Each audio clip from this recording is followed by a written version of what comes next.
고린도 교회는 이제 자신들이 추종하는 사역자를 따라서 분열되어 있는 교회였습니다. 게바파, 바울파, 아볼로파, 그리스도파 이렇게 여러 파로 교회가 나눠져 있었습니다. 그리고 각 파에 속한 사람들은 자기가 추종하는 사역자를 높였고 그 외에 다른 사역자들은 멸시하는 그런 모습이 있었습니다. 그래서 이 분열의 문제를 이제 바울이 고린도전서 1장부터 언급을 계속 하고 있고요. 또 오늘 본문에 이르러서 또 3장 전체적으로 이 주제를 계속 다룹니다. 1, 2절을 먼저 제가 읽어보겠습니다. 형제들아, 내가 신령한 자들을 대함과 같이 너희에게 말할 수 없어서 육신에 속한 자 곧 그리스도 안에서 어린아이들을 대함과 같이 하노라. 내가 너희를 저주로 먹이고 밥으로 아니하였노니 이는 너희가 감당하지 못하였음이거니와 지금도 못하리라. 먼저 이제 바울이 말을 꺼내기 앞서서 어떤 얘기를 꺼내냐면 고린도 교인들의 영적 상태에 대한 말을 꺼냅니다. 그러니까 바울이 보았을 때 고린도 교인들은 어떻게 보였냐면 그리스도 안에서 장성한 어른들로 보이는 것이 아니라 그리스도 안에서 아직 어린아이와 같이 보였습니다. 그들은 하나님의 뜻을 잘 알지도 못했고 어떤 영적인 온전함에 도달해 있지 못했습니다.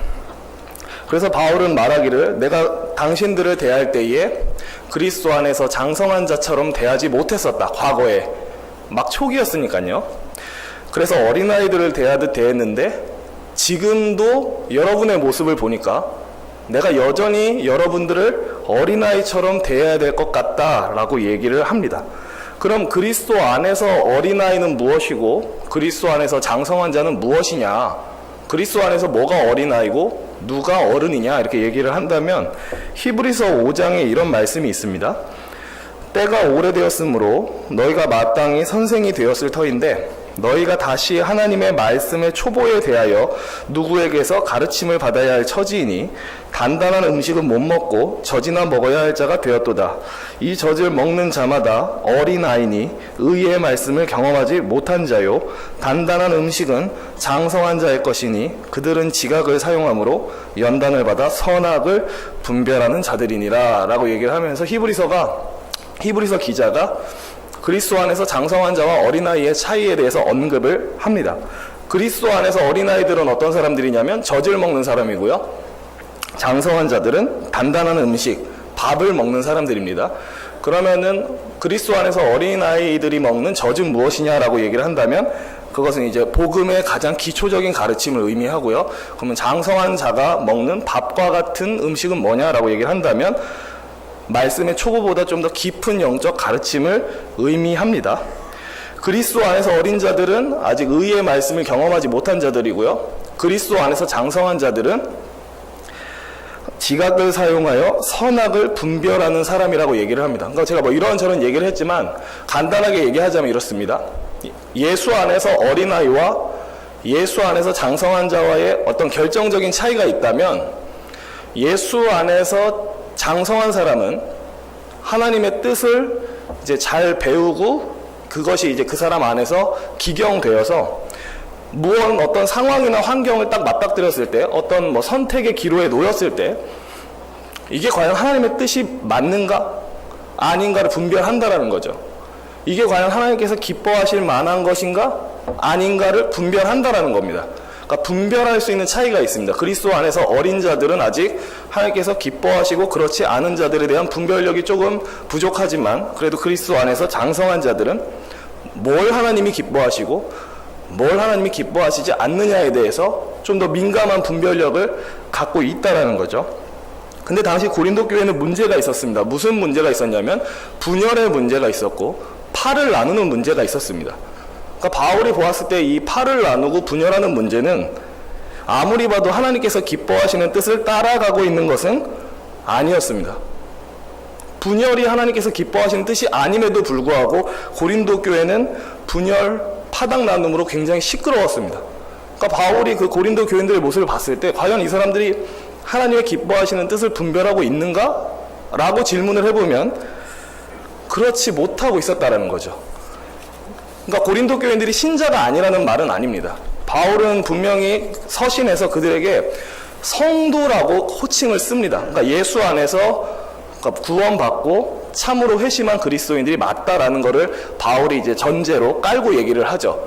분명히 회심한 참된 그리스도인들은 맞는데 문제는 무엇이었냐면 아직 장성한 수준에 이르지 못했다라는 어떤 영적 분별력을 갖는 데 있어서 그래도 아직은 부족한 모습이 있었다라는 겁니다. 계속해서 바울이 3, 4절에서 이렇게 얘기를 합니다. 너희는 아직도 육신에 속한 자로다. 너희 가운데 시기와 분쟁이 있으니 어찌 육신에 속하여 사람을 따라 행함이 아니리요. 어떤 이는 말하되 나는 바울에게라 하고 다른 이는 나는 아볼로에게라 하니 너희가 육의 사람이 아니리요. 바울이 얘기를 합니다. 고린도 교인들이여, 여러분들은 아직도 육신에 속한 자들입니다. 이거 약간 바꿔서 얘기하면 이런 의미도 됩니다. 지금 여러분들은 영적으로 어린아이와 같은 모습을 보여주고 있고, 동시에 여러분들은 마치 믿지 않는 사람과 다를 바 없는 모습을 보여주고 있습니다 라는 얘기를 하고 있는 겁니다. 그러니까 본디 예수 믿는 사람들의 특징은 뭐냐면, 정말 참된 그리스도인들의 특징이 뭐냐면 육신의 정욕과 이제 부패한 성품을 하나님의 뜻에 복종시키기 위해서 항상 힘쓰는 사람들입니다. 그러니까 예수 믿었다고 해서 갑자기 그날 다음날부터 하루아침에 완전 다른 사람으로 변하지 않죠. 계속해서 하나님의 뜻에 따라 변화시켜가는 싸움을 하는 게 그리스도인들입니다. 그게 마땅하고요. 하지만 문제는 고린도 교인들은 그 문제에 있어서 그렇게 힘쓰지 못하고 있었다는 거죠. 하나님께서 기뻐하시는 뜻을 분별하지도 못하고 있었고, 자신의 어떤 육신적 정욕과 세상적 생각을 굴복시키는 데 있어서도 그렇게 잘하지 못하고 있었습니다. 그래서 이제 그렇게 하나님의 뜻을 잘 분별하지 못하고 또 행동하던 고린도 교인들이 했던 행동은 뭐 계속해서 말하고 있지만, 나는 바울에게 속했다, 나는 아볼로에게 속했다, 나는 게바에게 속했다 하면서 팔을 나누는 거였습니다. 그래서 바울이 얘기하는 건 그겁니다. 여러분들이 이렇게 팔을 갈라서 교회 안에서 분열하는 모습을 보아하니 불신자들과 다를 바가 없습니다. 자기가 좋아하는 사역자를 따라서 팔을 나누고 서로 다투는 모습을 보아하니 하나님을 알지 못하는 불신자들과 여러분들 사이의 차이점을 나는 발견하지 못하겠습니다 라고 얘기하는 것과 같습니다. 특히 바울이 자신의 서신인 갈라디아서 5장에 성령의 열매와 대조되는 육신의 일들에 대해서 얘기를 합니다.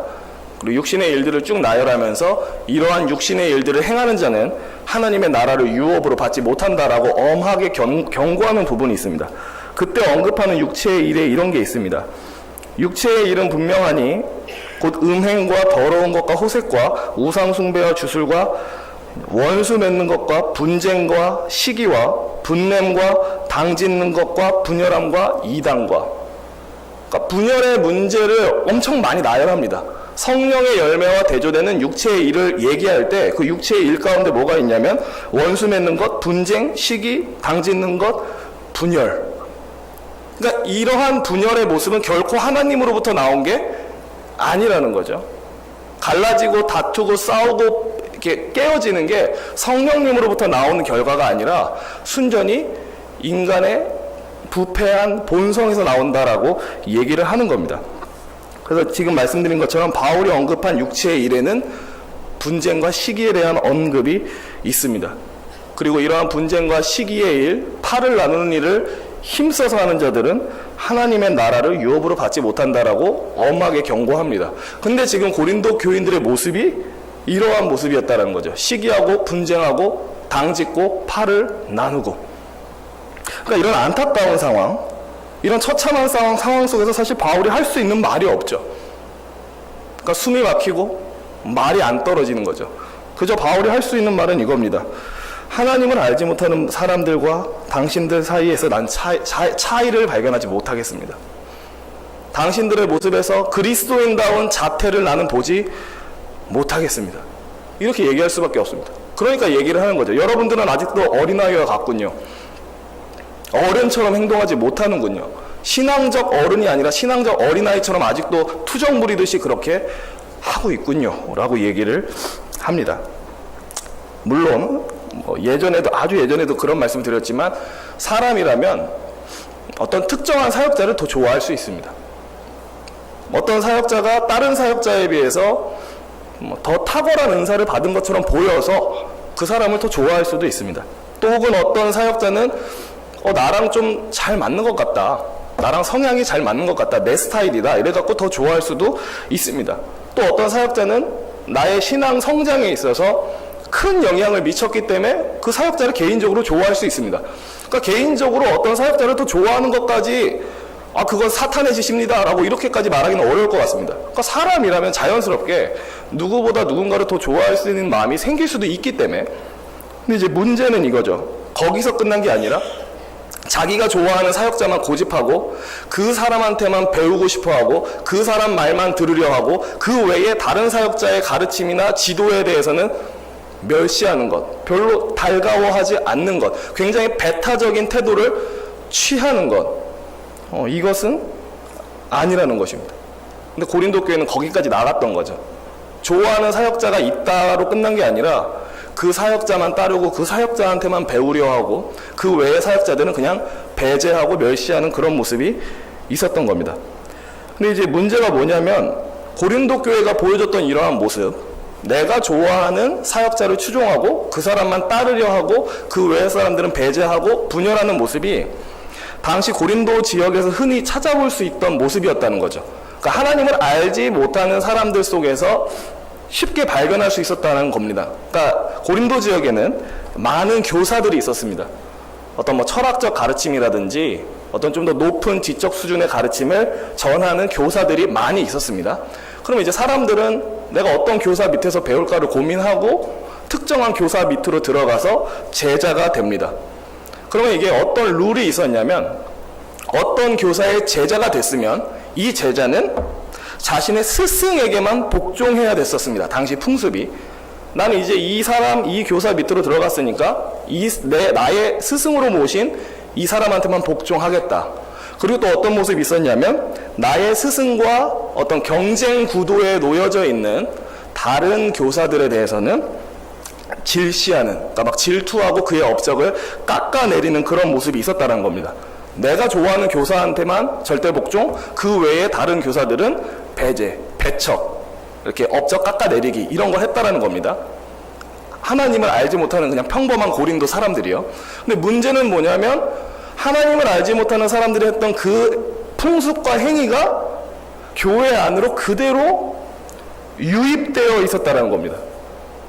하나님을 알지 못하는 사람들이 자기의 스승을 추종하는 것처럼 예수 믿는 사람도 특정한 사역자를 추종했습니다. 하나님을 알지 못하는 사람들이 자기의 스승만 따르고 그 외의 스승들은 멸시했던 것처럼 고린도 교인들도 자기가 좋아하는 사역자는 높이고 그 외의 사역자는 멸시하는 모습이 있었다는 겁니다. 그러니까 고린도 교회의 문제 중에 하나는 세상이 가지고 있는 풍습과 모습을 교회 예수를 믿는 사람들이 그대로 실어다가 교회 안으로 날랐다는 게 문제입니다.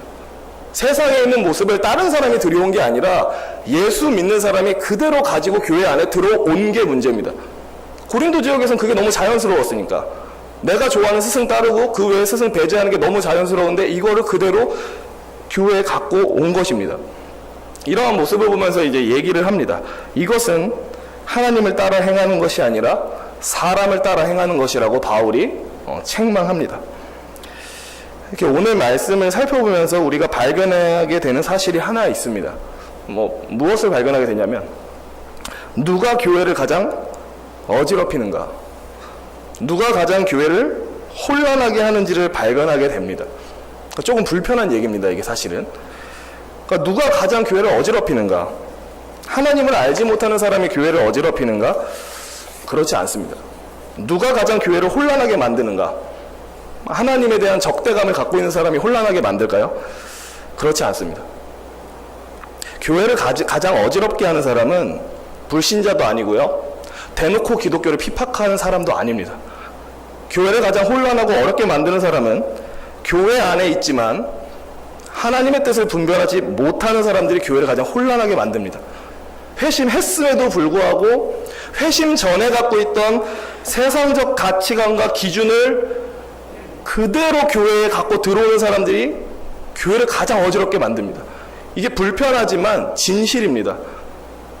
핍박하는 사람들은 교회를 혼란하게 만드는 것 같지만 그렇지 않습니다. 오히려 외부의 핍박이 세지면 성도들은 더 뭉칩니다. 안 흩어집니다. 근데 진짜 무서운 건 뭐냐면 세상적 가치관을 그대로 교회 안에 갖고 오는 사람이 제일 무섭습니다. 왜냐하면 교회 안에서부터 망가뜨리니까. 교회는 바깥에서 때리면 망가지지 않습니다. 바깥에서 때리면 더 뭉치죠. 근데 안에서 때리면 분열됩니다.